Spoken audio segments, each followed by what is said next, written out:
Is there anyone who would like to challenge or add to or argue with Noel? Anyone would like to comment on something which was particularly important at the table when you were discussing this issue? You are all the same people who were here before lunch, aren't you? Yeah, okay. Too much lunch. Okay. Well, you got your applause. I suppose that's feedback. Let's carry on to the third overall theme. Our third theme was heritage and sustainable development.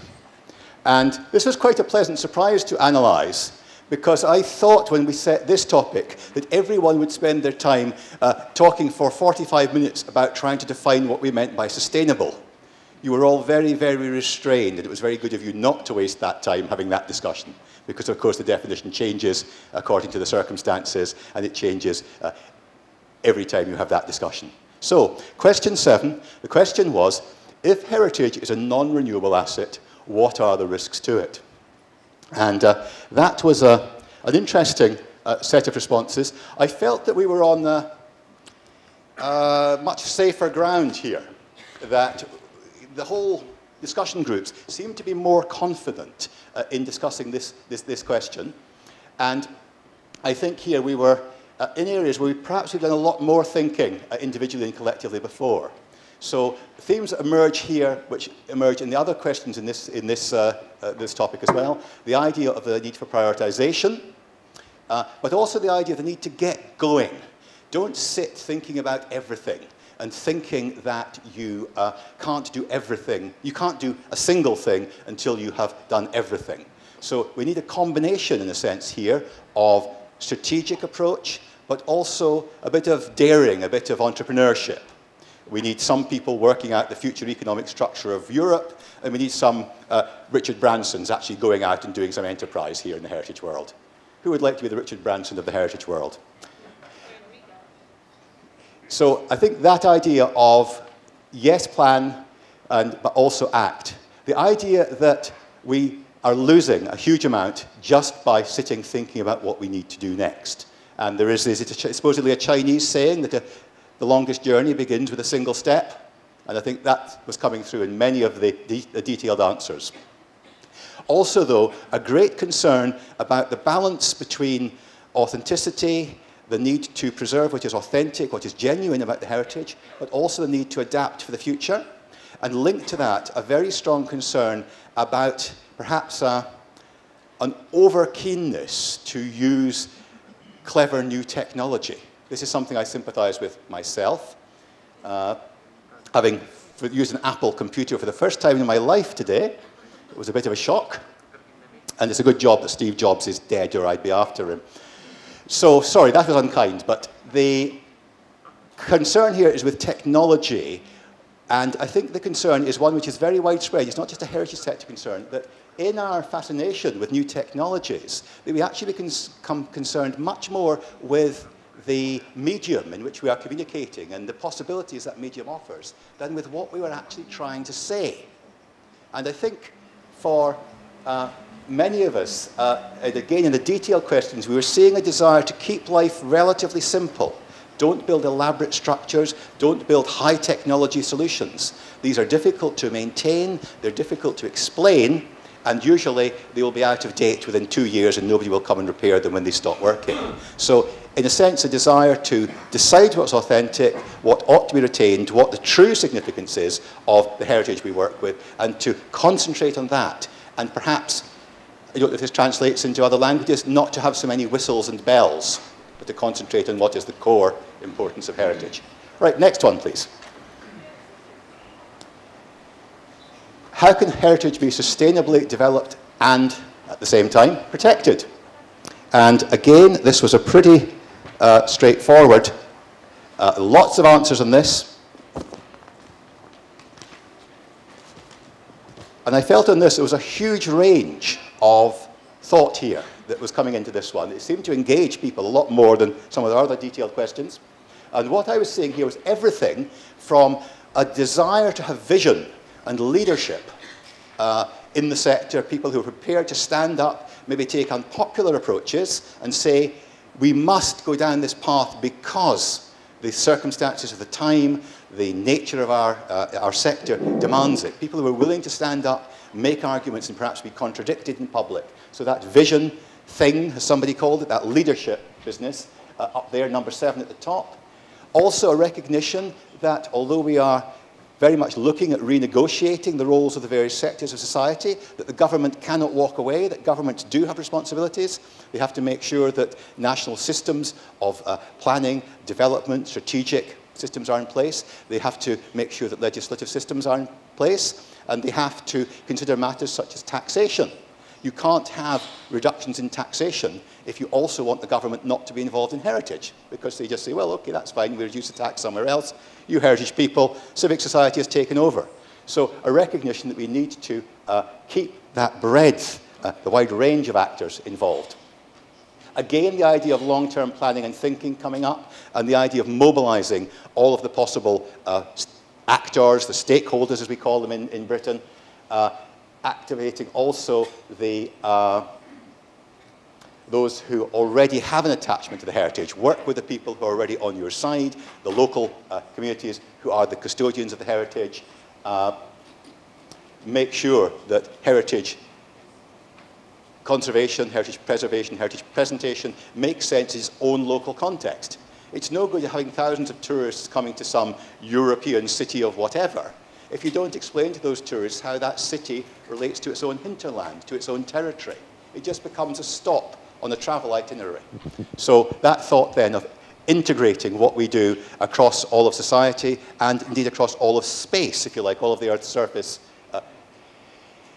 And again, the word has occurred in other topics as well, balance. There are so many players here, there are so many interests.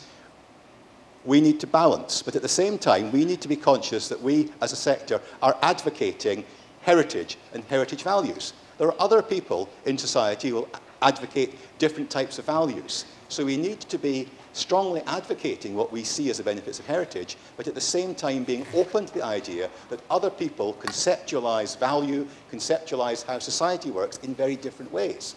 There are people out there, I know you find it hard to believe, who really don't have very much time for heritage. And we need to work with these people, so we need to persuade them. We need to get them at least to agree to listen to our view of the world. That means that we have to listen to their view of the world. So we need a little bit less of the fundamentalist heritage approach and a little bit more of the collaborative heritage approach. And that's really what I extract as my final message from that one. And finally, on this cluster of theme, we have question 10, I hope. Question 9. Oh, have I missed question 9? I can't read my writing. Is that question 9? Yep. Again, themes, interesting questions, themes arising here, which also popped up in question 8, problems about authenticity, problems about the technology we're using, taking over from the actual core heritage interest we're trying to communicate. I think, again, I like question 7, which is look at heritage going forward. We can all generally agree that heritage is of interest because it comes from the past. But if we want to bring in the next generations, we're saying we want to look after this heritage, we want to hand it on to you, next generation, okay? So why does the next generation have to take that burden from us? How do we make our heritage, what we value, relevant to the next generation? And we need to involve everyone in that process. We need also to speak with those that we have to work with. We mentioned this under the last question too, that when one deals with an architect, he may not be particularly sympathetic to old buildings. He may like very shiny new buildings. We need to work with people to say, well, we have this set of values which we have. We also understand that you also have values. How do we compromise? How do we bring these together and multiply the benefits, get the right new fabric in our places, as well as preserve the important old? And I think that, again, drives us back to the question of prioritize. We can't preserve everything old. We must make decisions, and sometimes it will be difficult decisions. We may have to decide that certain buildings, we must allow these to go because we don't have the resources to preserve them, or because the master plan to provide the economic regeneration of an area requires a lot of new building. to drive the whole economics of the conservation situation. Again, we must listen, we must explain. We hope that others with whom we work also will listen and will explain their views to us. If we do that properly, we will automatically raise awareness. If we have rational conversations with those with whom we find ourselves in disagreement, then hopefully we will advance together rather than spending a lot of our time arguing in the courts and the planning inquiries and lying down in front of bulldozers, which is something I'm getting far too old to do. And question 10, please. Question 10, I got the feeling that by the time we got to question 10, that a little bit of pre-lunch exhaustion has set in. But I think also question 10 was a very difficult question. And when I looked at this question, just when we were setting up the program, I thought, well, it's possible to answer that question. Which policies need to integrate heritage, and how can this be realized? And the answer to that, at one level, is simply all sectors need to integrate with heritage, and we need to use any possible means we can think of to make it happen. So that's a very simplistic answer. I think what we're seeing here, though, is, I think, one very creative idea. I really like the idea at the answer 1 there. It's the idea that by working at the junctions where already are creative tensions between different sectors, that we may have the opportunity to insert heritage. When people are working in a situation where they are not totally confident of their own ground, perhaps when we're trying to combine ideas about urban planning with ideas about health and well-being of the population, where we have the architects trying to think about quite soft and fluffy things, and the social scientists trying to think about quite hard-edged and difficult and dirty and noisy things of buildings and building sites. It's in those areas where people are not quite on their safe territory that perhaps this is where we can go in with the heritage and say, well, actually, there's another aspect in here which may help to reconcile these competing objectives between the various sectors in society, particularly with regard to development. And again, the idea coming up here, which we've heard repeatedly, not just from me, it's in the questions, it's in the answers, the idea of prioritization. The idea of prioritization which is appropriate for the region, for the area, prioritization which will vary greatly between different types of heritage and the way in which you can make things happen. It's not just a question of prioritizing resources, it's also a question of prioritizing priorities for political attention, for civic action. You can't actually move forward on every single front at the same time. We must try to agree what it is that really matters about heritage and try to have some degree, I think, of consensus that we will concentrate. And the idea of having themes, whether it's a theme around a city or a theme around a particular topic, is, I think, a very, very powerful idea. And of course, we're here in the context, let's not forget, of the European Heritage Days. And the theme of letting people see inside what are normally closed doors, private buildings. It's a very, very powerful tool. If you want to win friends and influence new people, if you can give those people a feeling that they are getting something that is special, that is unique, that only a few people will get, they must take the opportunity every year. You will see behind that closed door what happens in that office block, what happens inside that educational building, what happens inside that factory. Don't underestimate the power of making people feel privileged.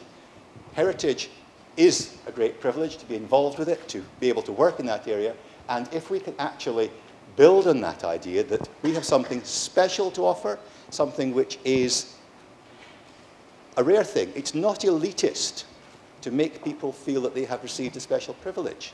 We need to balance this feeling and get the heritage opened out. We know what's inside that wonderful piece of architectural design, but most of the people who walk past it every day don't understand that. They just see a building with closed doors. So could we have a theme, a grand theme from all of what I've been summing up? I think the grand theme from all of what I've been summing up is to do exactly what this grouping does. open up doors. Open up doors in our minds, open up doors to work with other professionals, open up doors to new ways of looking at the heritage and new ways of preserving that which we wish to keep from the past. Wow, thank you, Noel. Now, don't go away, because there may be someone who wants to argue with you. So, anyone who would like to add anything that you think has been missed? Gavi. Thanks. I would like to add something to, I don't know which question it was. Heritage is a non-renewable asset. What are the risks to it?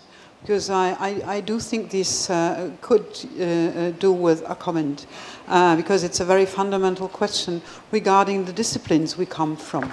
Because as I am teaching planners, and very often I have to do with geographers and cultural geographers, they have a totally different approach to matter, meaning, place, and space. So what I would like to add is a question of methodology. Because, of course, we all know, and I keep saying it, that value and meaning is not intrinsic to the matter, but it is socially attributed, of course. So it is not the authority of the work that says what it means. So if you just scrape it a little, it won't cry. So indeed, this is a social creation, all this meaning-giving process we have discussed so often.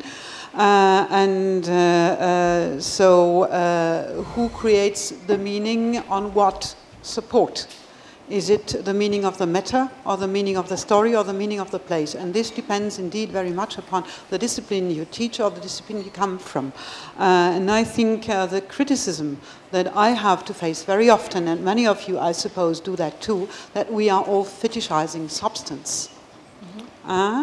This is very frequently quoted, and I do remember that Dolores Hayden, even a very, very clever planning theorist, gave this comment on conservationists in America, fetishizing substance, to deal with this dictum, and to say that just because neither meaning nor value are intrinsic to the substance, I noted, the saying of the authority of the work has not to end, because if all meaning is socially attributed, I mean, there is no semantic fatigue to any monument. You can say whatever you want, it won't affect the life of the monument, but the matter is fatigable.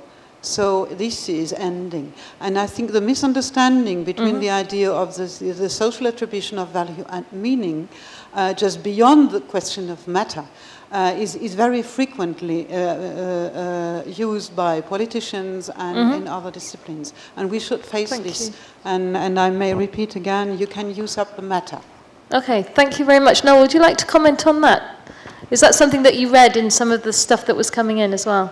Yes, I think there were several detailed comments which were along the question of the non-independence of heritage from the process of continual definition, redefinition, and attribution of meaning. I think that was very, very clear. And of course, there are good examples and bad examples. We have all seen very bad historical examples of meanings being forced upon heritages. So I think there is a very long tradition. But I think this is true, that people from different areas of specialism do approach the heritage in very different ways. The way in which a professional architect will very often approach an old building is very much to think about spaces, whereas many of my friends in the conservation world will think about surfaces and materials. Back to Gabby's point about materials. It's a different thing. It's a building for an architect, maybe an assemblage of spaces. Right, so this whole question of integration and dialogue that we've been talking about also applies to the experts of the different sectors of the different disciplines. We must make sure that we understand the languages in which we're trying to have a discourse, because we may be speaking different languages. All right, thank you. Anyone else? Donovan? This is not a dissent at all. It's just something that I want to pass on to our wonderful Polish hosts. I'm way too old for social media, but my young colleagues have forced me into using Facebook. So last night, coming back from the dinner, I went and wrote on my Facebook page that while the U.S. Congress and White House were chopping all funding for heritage conservation in the US, that last night the culture minister in Poland said 12 months ago, we doubled the budget for culture. And so I just put that on my Facebook. So here is the comment today of somebody who read this. The dedication of the Polish people to their heritage is truly an inspiration. If only we could discover why this is so and maybe learn something from their experience. So congratulations. Wow, fantastic. Thank you. So we all need to become friends with you now on Facebook, Donovan. Yeah, there's another comment over there. You're getting your exercise in, Noel. Thank you for all this brilliant work of bringing to our the result of all discussions. But I think we had also a plea to the European Commission, particularly, so to do all what's necessary to have, let's say, a very good research work that should be done in a long time, because you can't do this. We have a lot of facts and figures, mostly about economical aspects. But I think heritage is so important, and particularly now we have the Article 3.3 of the Lisbon Treaty, where the authorities are are obliged to enhance cultural heritage. I think we need such a kind of, I should say, a comprehensive and comparative study over all Europe, not just about the economical aspect, but the environmental aspect, about the aspect also of human happiness, about well-being. I think these are kind of arguments we may help us to go much further with heritage. And this is an instrument we have to work upon. And this will take some time, but I think this is a condition upon getting on with heritage in a way that future is safeguarded. And I think also we might discover there what's the heritage at this moment for the younger generations. Because what they consider for the moment as heritage is also heritage that have to be safeguarded for the future. And we can't do this just like that. We need serious work, and we have given here this advice to the European Commission anyway and to the politicians, because this is an instrument they can use for their policy later on. I think we don't have this instrument for the moment. Okay, thank you. Is there any support for that? I think we have a proposition that heritage can seriously improve your happiness. Yeah, hold on, I'll go. No, it's a short comment on the sustainability question. I think that the whole area of sustainability, that is the reuse of existing materials, buildings, etc., should be studied more thoroughly. So that's which we should integrate into this thing. But that leads me to a second comment, which is a collateral to this one. And that is internal medicine for our own people. And that is to say it shortly, we should be much clearer in our definition of what are monuments in the classical sense, which should not be changed, where authenticity and integrity should be almost 100%, to put it that way. And those buildings where change can be made within limits. I think that would help society in general. It would help ourselves, because we have a tendency to fall into some kind of a stew where we mix these things, and it makes things difficult for us, it makes things difficult for the politicians, and it makes things difficult when we engage in cross-sectorial policy work. Thank you. Thank you. There was quite a lot of comments that I saw coming in on various issues of we really need to know what we're talking about. We need to make decisions based on principles rather than just making decisions. We need to prioritize, but based on what we really think is important. No, what I'm saying, to put it shortly and demagogically, is we need a two-pronged conservation policy. One, which is the old one, which we've always had, and then we need a new one, which is much clearer to what kind of changes we will allow to allow adoption of the old buildings. New buildings are fine, but not necessarily in the same place as the old. But to do that, we need to be clear on what can be done with certain buildings. So we need two categories in a way. It's interesting in the nature conservation or landscape world that the categories of landscapes and wild landscapes are categorized from those which are strictly, supposedly untouched and are to be remaining untouched, right through to living, active landscapes where almost everything can develop. And the IUCN categories, I think of five with subcategories, from the do not touch through to the live in this landscape and enjoy it. it would be really, if you could get something like that working for our heritage interests, I think it would be really powerful. I would like to, Eva Kipta, I would like to ask you for taking care about scale, which is a very important issue when concerning the changes in investment. We are now facing a lot of mainstream changes which are concentrated on very big scale changes, and the heritage is mostly middle or small scale, and missing that instrument to moderate scales in heritage sites is a very important problem in a way. Okay, so I think that sums up some of the comments that you've had spontaneously. Thank you very much for that, and for giving us your attention, for looking at this wealth of results that we've had. Now, Noel, I know that there are 4 questions that you'd like to see a sort of show of agreement or disagreement in this room on this day with this group of people. Right. And so shall we kick off? Let's go with this. You thought you'd answered enough questions for today. You've probably answered enough questions for the week. But I would like to ask you whether or not you agree or disagree with what I would call 4 big ideas. What we're thinking here is we would like to have some sort of almost a one-page summarizing of the big things we have learned, the big things we have discovered in this session. And I would like to put to you very, very quickly 4 ideas. And I just want to know yes or no, who agrees, who doesn't agree. So we'll do idea. Do you agree it's a good idea that we agree that generally, or do you think it's not a good idea and it doesn't come clearly from the discussions? Okay? And just one other word of process. We're not going to be counting every single hand. We're going to be having a look at whether we have a lot of people saying they agree or a lot of people saying they don't agree, or about half-half. We're not a parliament, all right? Okay. Is that okay for everyone? We're a trade union meeting, not a parliament, okay? Right. All of these questions are in the context of the European Days activities and related activities. Do we agree, 1, that all relevant actors should seek to balance the potential social, cultural, and economic benefits when using heritage as a resource? Do we agree or do we disagree? If you agree, please raise your hand now. And disagree. Disagree? Hey, good man. Okay, anyone have no opinion? Oh, we're not asking that, are we? No. Okay, thank you. So a big majority of agreeing. Okay, thank I think you. a good majority there.